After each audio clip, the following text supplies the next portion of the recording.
Researchers at Humboldt University of Berlin have been trying to find out what happens in the brain when we're tickled.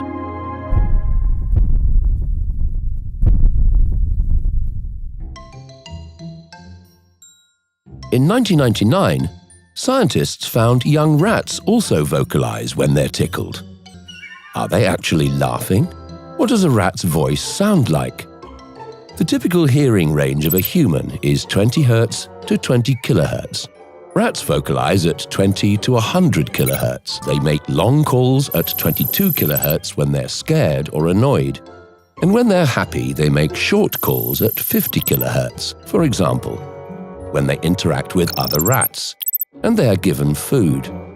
A bit like when human voices go higher when we're excited or having fun. So here's the sound a rat makes if you tickle its back. The sound has been converted to a lower frequency that we humans can hear, but the source frequency is mainly 50 kHz. Apparently the rat likes being tickled, not just because of the frequency of its calls, but because when the tickling stops, the rat doesn't turn away, but looks to see where the hand has gone.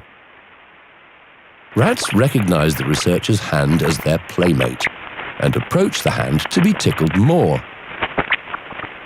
Eventually, they start chasing the hand rapidly while vocalizing at 50 kHz. Signals from the body surface reach a brain area called the somatosensory cortex, like a map of the entire body, with distinct regions for each body part: trunk, front legs, back legs. The researcher tickled the rats and measured the activity in the trunk region, which is the most ticklish part of a rat's body. Here is the activity of neurons in the trunk region when a rat is tickled. Thin vertical lines indicate electrical activity in the neuronal cells.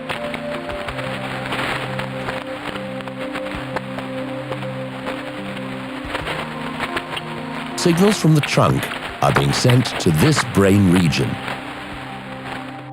Does this neural activity represent ticklishness?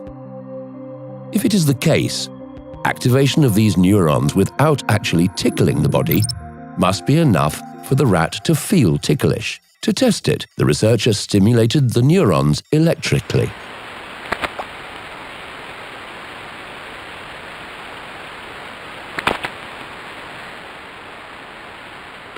The rat emits short calls at 50 kHz when its brain is stimulated.